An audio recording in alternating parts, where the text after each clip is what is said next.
You are watching South Asia Newsline, and here are the top stories we are tracking for you on Wednesday, the 17th of May. Jaishankar defends India's purchase of Russian oil after EU calls for action. Pakistan to try Imran Khan's violent supporters under army laws.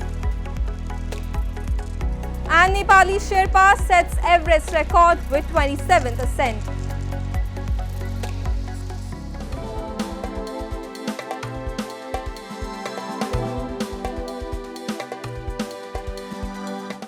And now for all the details.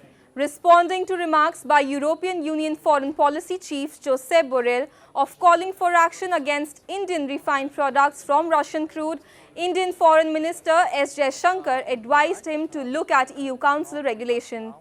Ahead of his meeting with Jaishankar, Borrell, in an interview to the Financial Times, had suggested the EU could target buyers of Indian refined fuels they believe are derived from Russian crude. In a query by media regarding Borrell's statement, Jaishankar said as per the Council regulations, if Russian crude is transformed in a third country, it cannot be treated as a Russian product. Earlier too, Jaishankar had defended India's imports from Russia while indirectly criticizing the West for pressuring them to minimize trade with Russia in view of its military actions on Ukraine.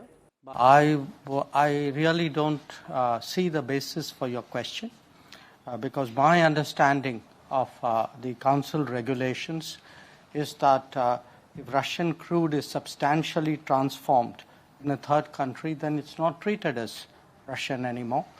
I would urge you to look at Council Regulation 833/2014. India's Foreign Ministry has rejected the US State Department report on religious freedom in India, calling it based on misinformation and flawed understanding. The State Department, in its annual report to the Congress on International Religious Freedom, has accused Indian authorities of violence against members of religious minorities in multiple states. India's Foreign Ministry spokesperson has called the report motivated and a biased commentary by some US officials. It comes just a month before US President Joe Biden will host Prime Minister Narendra Modi for a rare state visit in Washington on June 22. Pakistan's civilian and military leaders have decided that rioters and their backers who attacked state assets and military installations to protest ex-PM Imran Khan's arrest will be tried under the army laws. PM Shehbaz Sharif condemned the violence, adding it comes under the category of terrorism. The army had previously said that the May 9 attacks against the military were pre-planned and ordered by the leaders of Khan's party. Khan has denied the allegation and demanded an investigation. The Human Rights Commission of Pakistan said it strongly opposes the move as military courts often conduct summary trials, hearing only abridged evidence. Meanwhile, in the latest, the Islamabad High Court on Wednesday extended its orders against Imran Khan's arrest in further cases till May 31.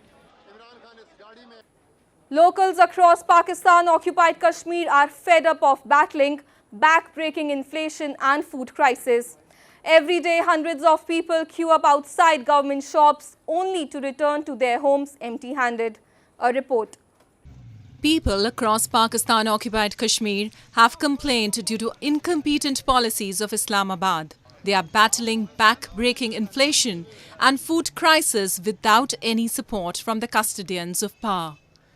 Locals say they are frustrated as the administration, millers and the big dealers have forged a nexus to sell subsidized wheat flour in the black market to earn huge profits. Every day, hundreds of people queue up outside government shops only to return to their homes empty-handed.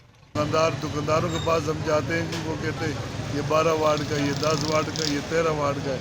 हमारी तो ward को हम कहाँ से लें, किधर से लें? हम अपने दुकानदार के पास जाते, वो कहते हैं मेरे पास 30 थैलियाँ ख़त्म हो गई, तो बाकी हम कहाँ से लें? इस चोर बाजारी को ख़त्म किया जाए। और मजदूर आदमी के आटे का उससे पूछा, आटा फोटो कापी दे रहा हूँ, सब चीज़ दे रहा हूँ, और तो बोला आपने वार्ड का आटा और किसी को नहीं देते हम। इधर सामने दुकान पे गया, उस पर भी लेता है आटा, उतरता है, उसने भी नहीं दिया आटा, नहीं मिलता आटा। Pakistan has been grappling with record inflation and anemic growth.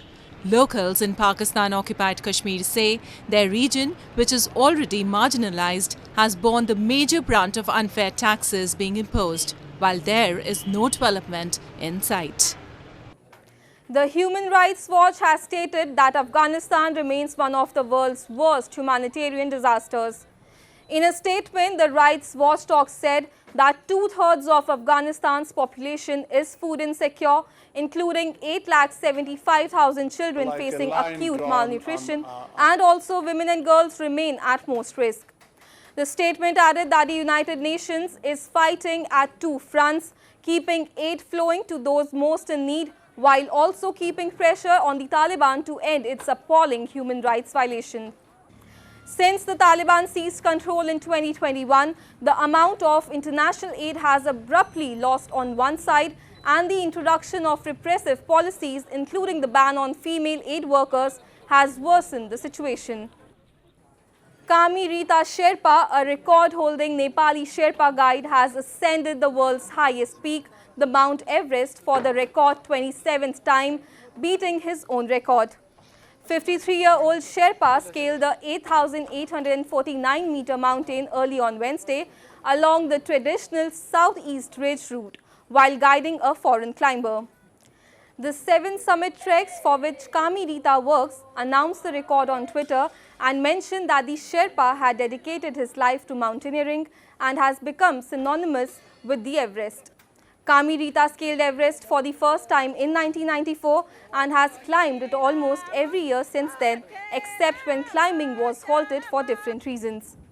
Everest has been climbed more than 11,000 times since it was first scaled in 1953, with many people going up multiple times.